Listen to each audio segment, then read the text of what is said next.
Welcome to Know the Truth. Today's topic is gold, the gold alarm, a warning bell for global disruption. अगर हम recent trend देखें तो जो gold के prices हैं वो globally बहुत तेजी से बढ़ गई और it is seen as a signal of deep geopolitical and economic instability. Gold जो है वो एक क्राइसिस बैरोमीटर की तरह काम करता है.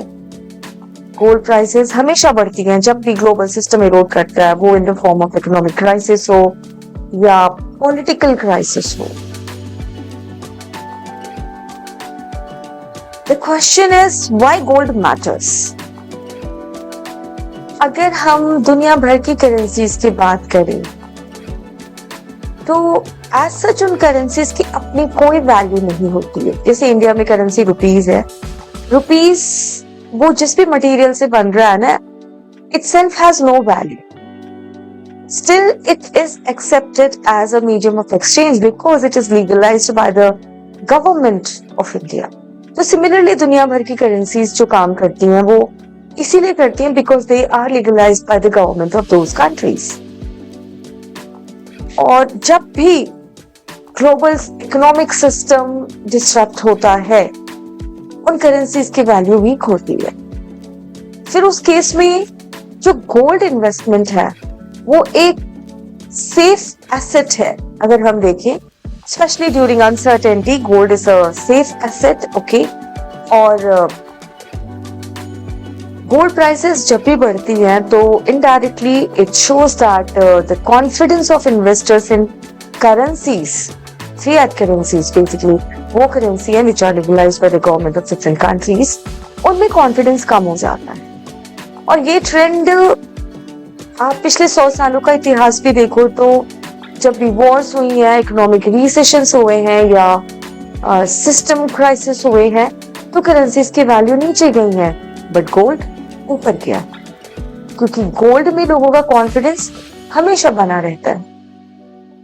If we talk about the warning signs of global fracture, तो number of factors आते हैं like de-dollarization.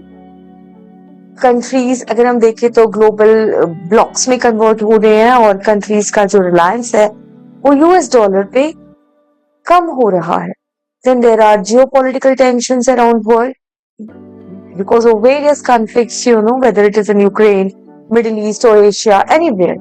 Then central banks, they are also buying gold. Recently, India's RBI has also bought a lot of gold.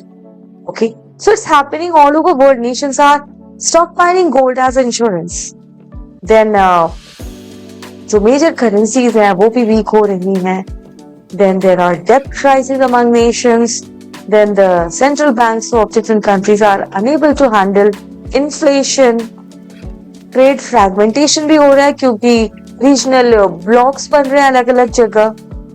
And then there is we can say a sort of loss of faith in government and banks all around the world. Okay, then there is rise of alternative assets also like crypto and then commodities gaining traction. तो ऐसे case में जो लोगों का faith है वो gold में लोगों को सेफ इन्वेस्टमेंट नजर आता है. So that's why there's sudden, we can say, increase in the gold prices. And what this means for investors.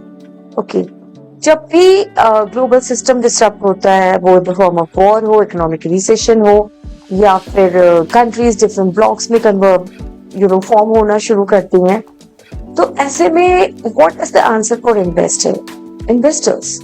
So diversification is the key. आपका इन्वेस्टमेंट किसी एक जगह ना होके अलग अलग एसेट्स पे होना चाहिए. एंड नो डाउट गोल्ड जो है it remains a strong we can say investment during uncertainty. And people of different nations as well as the nations who want to protect their economy, they have to watch for policy shifts and global realignments also. तो जब ये थोड़ा और stable होगा तो naturally लोगों का faith currency में वहां पे स्ट्रॉन्ग होगा तो गोल्ड की प्राइस थोड़ी नीचे आएंगे इस समय.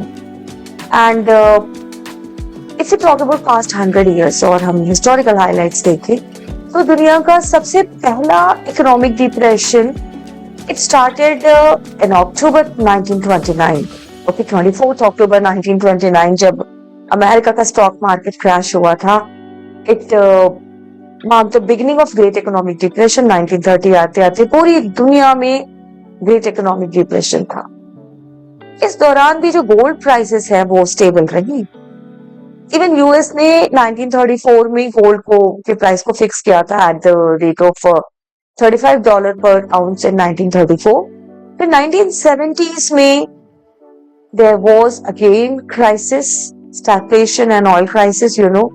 तो गोल्ड की प्राइस उस समय बढ़ गई थी. $35 से $850 पर आउंस हो गई थी by 1980. And again it was because of inflation and geopolitical tensions.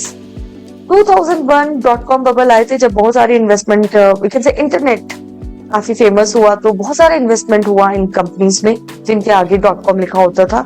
तो उस समय भी जो गोल्ड के प्राइसेस है वो बहुत तेजी से बढ़ी.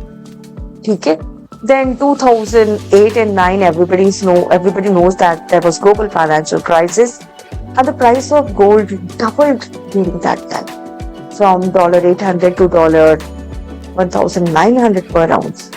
तो इन्वेस्टमेंट के पर्पज से हम देखें ना तो इन्वेस्टर्स को सेफ्टी जो है एक्चुअली वो गोल्ड इन्वेस्टमेंट में ही दिखी क्राइसिस के टाइम में. इवन 2020 कोविड-19 पैंडेमिक अगेन देयर वाज जो ग्लोबल इकोनॉमी हिट तो हुई ही थी, but gold prices record high पे गए. $2,070 पर आउंस ऑफ गोल्ड. ओके, तो जो हिस्टोरिकल रिकॉर्ड्स भी हमें दिखाता है कि अनसर्टेनिटी के टाइम में जो गोल्ड प्राइसेस है वो स्टेबल रहे और इंक्रीज भी हुए, डबल भी हुए. Okay, so obviously gold investment is a safe haven for investors. And if you talk about the strategic takeaways, so no doubt we need to monitor the central bank actions and geopolitical developments all around world. Then to understand gold both financially and psychologically, you know, it's a signal क्योंकि gold prices जब बढ़ रही है understood है global disruption, economic disruption क्यों चाह रहे हैं हम. Okay, and the nations and the people of world, they have to prepare themselves for a multipolar economic world. Okay, क्योंकि अभी तक dollar used to be the strongest currency, but now we have to talk about multipolar economic world and people are doing trade in their own currencies also. And no doubt gold is emerging as a safe investment in these times of uncertainty. And so gold, you know, it doesn't just glitter, it's a signal also. Kind. And diversify your investment. And especially gold में investment की बात करें तो जब prices नीचे होती है तभी इन्वेस्टमेंट करना चाहिए. ठीक है, तो ऑलरेडी जिन लोगों ने इन्वेस्ट कर लिया उनके लिए तो ये अच्छा साइन है, बट स्टिल ये जो सडन राइज है it's a signal for global disruption. So stay alert, stay prepared. Thank you very much. All the best.